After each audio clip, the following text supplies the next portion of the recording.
What's up, everybody? Derek here with the Bass Factory, and today I'm going to be talking about one of my favorite lakes. And just recently, this is what happened to it. Incredible video shows the moment right there that a spill gate collapsed at Lake Dunlap. Water immediately gushed through the middle gate. In just a matter of hours, parts of Lake Dunlap were nearly empty. Yeah, the lake is a lot lower. It's not so much a lake, but could this be a good thing? That's what I'm here to talk about today.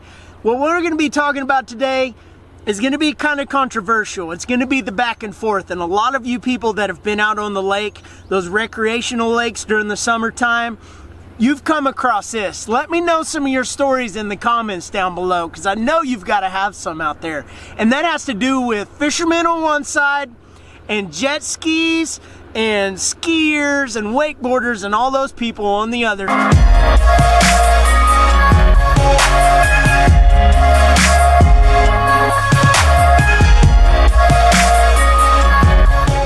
With the lake being lowered so much, has basically cut off all recreational use as far as wakeboarding, kneeboarding, all the stuff that with power boating, anything like that has been shut off basically.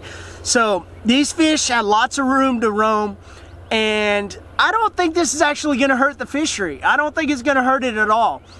Back in 2011 is when I first started cutting my teeth in Texas, where I was out there fishing all the time, and Lake Dunlap was one of the first and the best fisheries that I encountered back in 2011.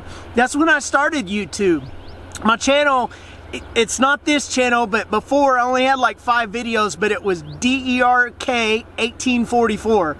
Everybody had weird handles back then, but anyways, that was my channel. And I had a couple videos of Lake Dunlap, and I started learning how to fish on that lake. And I mean, there were monster double-digit bass under these docks. But what happened in 2011, it was around August, September, they had to do some work on the dam. And the work that they did on the dam lowered the levels. I can't remember. It's close to what happened when the dam just broke. And it made that place on fire. Nobody was fishing it. There was no pressure. I went out there multiple times, and nobody was ever out there. Of course, I was in a John boat, trolling motor only, getting to these spots. But the spots that were right there, the Guadalupe and the Comal come through there, so that water flow was coming right through the shallower areas. And those fish were hitting top waters all day, just like it is right now, where that sun shining down on me. Didn't matter if it was shade, it could be right just like this, 2, 3, 4 foot of water, top waters, just, you know, walking the dog, just anything, buzz baits, anything along seawalls, anything. Those fish were hammering top waters, and not little fish, bigger fish. And there was a couple docks that were still out there too. And if you had a Senko or, you know, some kind of stick bait, you could throw it up under there and draw those fish out of that shade whenever they were under there, and then throw a swim bait. And those bigger double-digit fish were always at the back of the pack, usually it seemed like. And I had a couple of them swipe. I never got one to actually hook on, but there are some big fish in that lake. I don't have my personal best out of there, but I know some guys do. And the lake record out of Lake Dunlap is right at 15 pounds. And they've already done, like in 2013, did a Texas Sharelunker program or some fingerlings. So it's already been stocked, and it's been well stocked through the past. So this lake has fish in there. But to the controversial topic at hand, and this is where you guys need to comment in the comment box down below to let me know about what you've experienced on this lake or other lakes that you've come across. And that is jet skiers, power boats, wakeboarders, skiers, and fishing. This lake is only about 50 to 75 yards wide, most average width on this lake. So everybody it's in is in tight quarters. So if you're fishing the bank, or you cannot fish the middle if you're fishing. So these guys that are skiing or wakeboarding are gonna swamp your boat. And the worst story that I have, I went out fishing with a guy that I knew. He was on the back of my John boat, and his brother came and brought his John boat. So we're all fishing out there when the lake was full. And there's this old man and another man in a like $70,000 wakeboard boat. They keep coming about 20 to 25 yards from us, and they're just swamping us big wake, and it almost seemed like on purpose. And by about the third or fourth time, the guy in the back, he's a really outspoken guy, and he likes confrontation, so he took a topwater and he chucked it and hit the front of the keel on this boat. I couldn't believe he did it. This old man got so mad and came over to us, and they were back and forth, and I'm just like, what is going on? I had no idea what was happening. It just happened so fast. Well, his buddy came back, his brother, I should say, came behind the old man and this other guy that were chewing on us, and he started getting into it. So next thing you know, we're just, everybody except for me basically is going at it, and they're just talking back and forth, yelling, screaming. Well, this old man says, we own this lake, we live here. As that guy leaves, he comes back by us about 4 or 5 times, and he puts about a 2-foot wave into my boat. I got the bilge pumps running, I got everything running. It nearly sank my boat. It really took us down.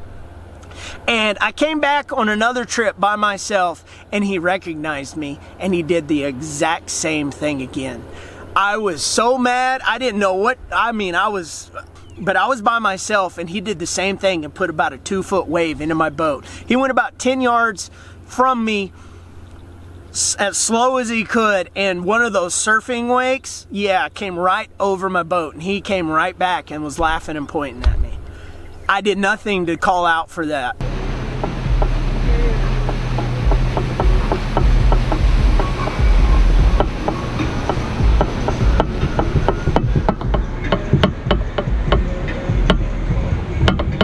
In 2011, it was on fire, and it's basically replicated right now. And a lot of these people are not going to realize that this lake is going to be that good, but I just feel it's kind of controversial because it take the good with the bad. It's nice to have the lake at full pool, but now it's going to be limited. It's in the middle of town, going under a major interstate where everybody was always fishing, and actually, to be honest, through the years, the fishing consistency of big double-digit bass has gone down, and I think that's due to the growing size of the area and the fishing pressure and all of those things. And especially if you're going and you like to fish during the summertime, the water's cool. It's got one of the fastest flowing natural springs flowing into it just upstream where Schlitterbahn is in New Braunfels. So it's got really clear, beautiful green water in it. But I think what's actually going to help it out is that current would come through, so it feel great in the summertime. It wouldn't be hot and turning over like a lot of the summertime lakes. So everybody would want to go to this lake, and it was just a beautiful, great place to go. And now that we might have it all to ourselves, so if you've got a kayak or a john boat, you need to jump on this place because it's not going to be great forever.